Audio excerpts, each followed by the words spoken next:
Bismillahirrahmanirrahim. It's about biology lecture, chapter number 15, homeostasis. We were discussing about the osmoregulation in different environments. 3 तरह के environments हमारी book में mention किए हुए हैं. First one is marine, second is fresh water and the third is terrestrial.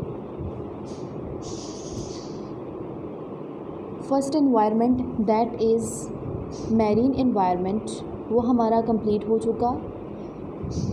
Next हमारा जो second environment आता है that is fresh water environment. If we talk about fresh water environment तो फ्रेश वाटर एनवायरनमेंट को hypotonic environment भी कहा जाता है. क्यों कहा जाता है? क्योंकि इसके अंदर सॉल्ट्स की कंसंट्रेशन कम होती है as compare to that of water.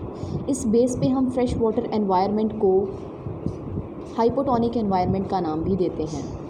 अब फ्रेश वाटर जितने भी ऑर्गेनिजम्स होते हैं लाइक अमीबा है, पैरामीशियम है, इनको अब ऐसी कौन सी प्रॉब्लम है जो फ्रेश वाटर के अंदर रहते हुए फेस करनी पड़ती है?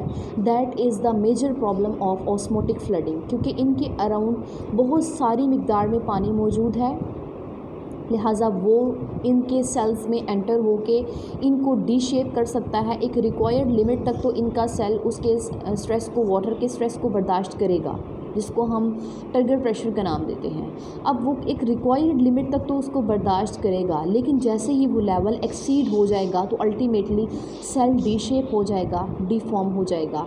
अब उस ऑस्मोटिक फ्लडिंग से सेल को कैसे बचाना है, ये आपके सामने नीचे 2 डायग्राम्स दी हुई हैं. राइट साइडेड डायग्राम जो है that is of paramecium and left sided diagram is of amoeba. If we talk about both of them तो इनके अंदर ऐसी कौन सी स्ट्रेटजी है जो ये अपनाते हैं, या कौन सा ऐसा स्ट्रक्चर है जिसकी बेस पे ये फ्रेश वाटर के अंदर इजीली रिजाइड कर सकते हैं? तो जैसा कि आपको पता है कि आपने प्रीवियस क्लास के अंदर फर्स्ट ईयर के अंदर पढ़ा था कि वैक्यूल्स 2 तरह के इनकी बॉडी के अंदर होते हैं. इनके सेल के अंदर 2 तरह के वैक्यूल्स होते हैं. एक को हम फूड वैक्यूल्स कहते हैं और दूसरे को हम कॉन्ट्रैक्टाइल वैक्यूल कहते हैं. जो कॉन्ट्रैक्टाइल वैक्यूल होता है वो फूड वैक्यूल की निस्बत साइज़ में थोड़ा सा बड़ा होता है, जैसा कि यहाँ पे आपको अमीबा के केस में स्काई ब्लू कलर में शो किया गया है, और इन case of paramecium that is shown in colour of white. अब अगर हम अमीबा की बात करते हैं तो अमीबा के अंदर क्या होता है, कॉन्ट्रैक्टाइल वैक्यूल मौजूद होता है, जो अगर बाहर से पानी बहुत ज़्यादा अमाउंट में इनके सेल में आ जाता है तो अल्टीमेटली क्या होता है, ये कॉन्ट्रैक्टाइल वैक्यूल उसकी बॉडी से एक्सेस वाटर को एब्जॉर्ब करके एक्सोसाइटोसिस के प्रोसेस के थ्रू उसके सेल से एक्सेस वाटर को एक्सपेल आउट कर देगा. बिल्कुल वैसे ही पैरामीशियम के अंदर भी यही बात डिस्कस की गई है कि पैरामीशियम के अंदर रेडियल कैनल्स मौजूद होती हैं. ये कैनल्स क्या काम करती हैं, ये बॉडी से एक्सेस वाटर को एब्जॉर्ब करती हैं, अल्टीमेटली कॉन्ट्रैक्टाइल वैक्यूल के अंदर उसको भेजती हैं एक्सेस वाटर को, और फिर एक्सोसाइटोसिस के प्रोसेस के थ्रू क्या होता है, वाटर एक्सेस जो होता है वो बॉडी से एक्सपेल आउट हो जाता है. नेक्स्ट हम चलते हैं इनकी ऐसी कौन सी अडेप्टेशंस हैं जो ऑर्गेनिज्म ने फ्रेश वाटर एनवायरनमेंट के अंदर रहते हुए अडॉप्ट की और इस बेस पे ये इजीली वहाँ पे सर्वाइव करके. तो पहली अडेप्टेशन आती है they produce large volume of very dilute urine.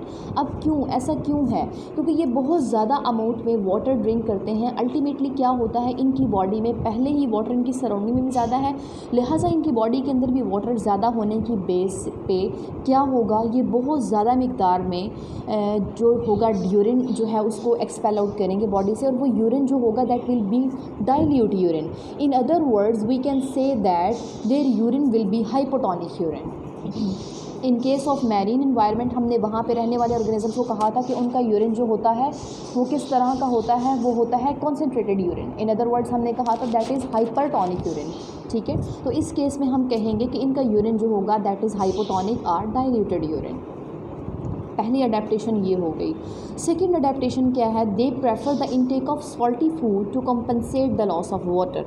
Salts, अब ये क्या करते हैं, जैसे ही वाटर इनकी बॉडी से रिमूव हो रहा है, साथ ही कुछ अमाउंट में इनकी बॉडी से सॉल्ट्स भी रिमूव हो जाते हैं। लेकिन अब इन्होंने बॉडी के अंदर सॉल्ट्स को तो रिटेन करना ही है, लिहाजा ये क्या करेंगे, सॉल्ट्स को बॉडी के अंदर रखने के लिए क्या करेंगे, सॉल्टी फूड खाएंगे। अल्टीमेटली क्या होगा, सॉल्ट्स और गिल्स और स्किन के थ्रू भी कुछ अपटेक होगा सॉल्ट्स का, और इस तरह रिक्वायर्ड लेवल जो होगा सॉल्ट्स का वो इनकी बॉडी के अंदर मेंटेन रखा जाएगा एक्टिव अपटेक के थ्रू। नेक्स्ट यहाँ पे आपको डायग्राम जो दिखाई गई है that is fresh water fish. यहाँ पे आपको दिखाया जा रहा है कि वो कौन सी फूड खा रही है, फूड इनटेक कर रही है, सॉल्टी फूड इनटेक कर रही है फ्रेश वाटर से।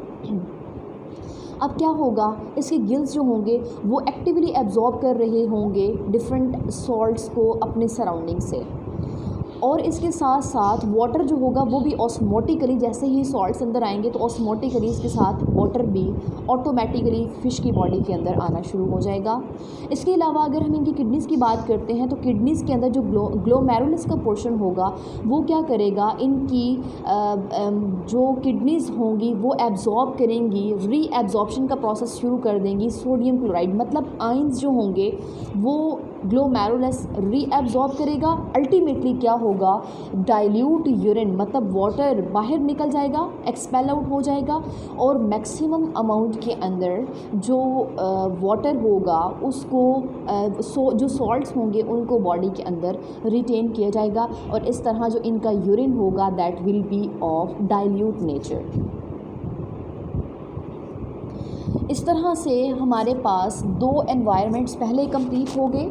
लास्ट एनवायरनमेंट आता है हमारे पास टेरेस्ट्रियल एनवायरनमेंट, मतलब ये एक ऐसा एनवायरनमेंट है, पहले दो एनवायरनमेंट्स मींस हम लोग वाटर बॉडीज़ को डिस्कस कर रहे थे, अब हम ऐसे एनवायरनमेंट को डिस्कस कर रहे हैं जो कि ऐसे ऑर्गेनिजम्स का एनवायरनमेंट है जो खुश्की पे रहते हैं।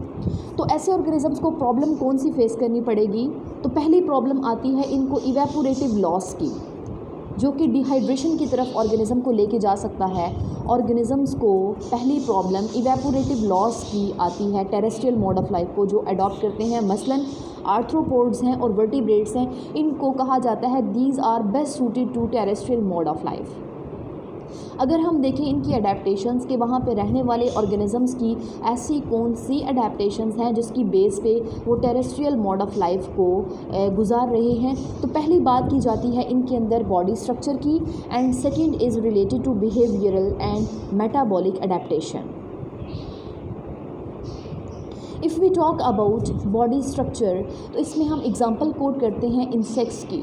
इंसेक्ट्स की बॉडी के अंदर आपको पता है कि इंसेक्ट्स की बॉडी जो है उसके बाहर प्रोटेक्शन के लिए उनके अंदर क्या होता है, एक्सोस्केलेटन मौजूद होता है।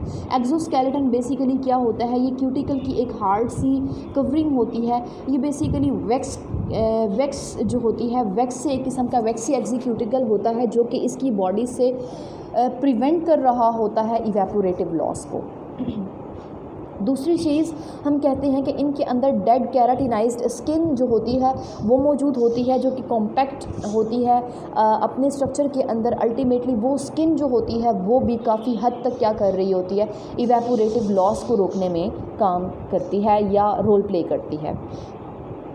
नेक्स्ट आता है मेटाबॉलिक एंड बिहेवियरल अडेप्टैशन, कि ऐसी कौन सी मेटाबॉलिक या बिहेवियरल अडेप्टैशंस हैं जो कि टेरेस्ट्रियल एनवायरनमेंट के अंदर रहने वाले ऑर्गेनिजम्स ने अडॉप्ट की। तो इसमें एग्जांपल हम कोट करते हैं कैंगरू रैट की। कैंगरू रैट डेजर्ट्स के अंदर रहते हैं और ये मोस्टली फीड किस पे करते हैं, डेजर्ट सीड्स पे फीड करते हैं। अब डेजर्ट सीड्स की एक क्वालिटी ये है कि उनके अंदर कार्बोहाइड्रेट्स बहुत ज़्यादा अमाउंट में मौजूद होते हैं।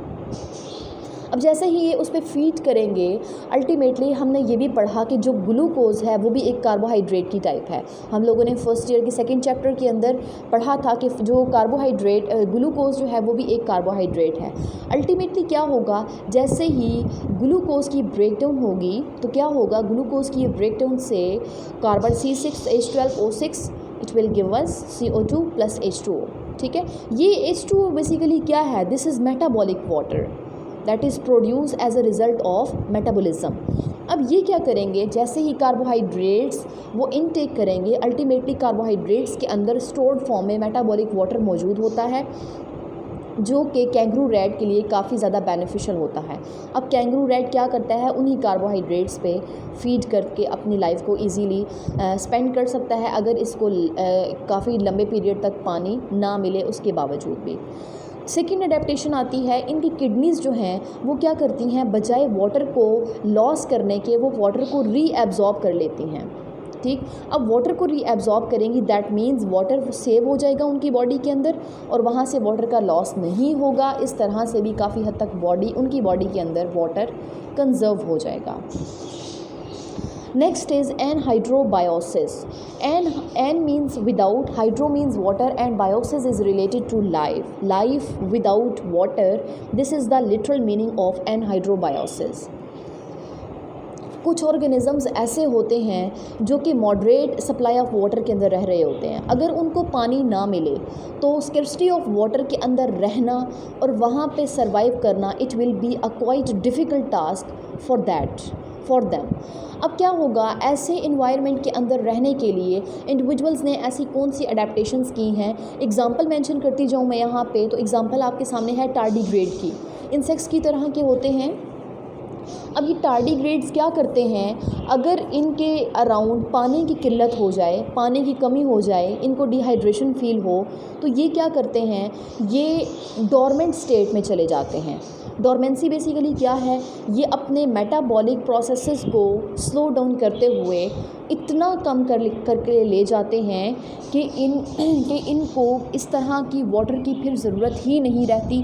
बिल्कुल मेटाबॉलिक प्रोसेसेस स्लो डाउन हो जाते हैं। अल्टीमेटली जैसे ही फेवरेबल कंडीशंस आती हैं, लौटती हैं फेवरेबल कंडीशंस, तो ये क्या करते हैं, फिर वाटर को जैसे ही गेन करते हैं, अल्टीमेटली क्या होता है, फिर जैसे ही वाटर को गेन करते हैं तो ये दोबारा से अपनी नॉर्मल लाइफ की तरफ डोरमेंसी को छोड़ के आ जाते हैं। This was all about anhydrobiosis and thank you very much for watching.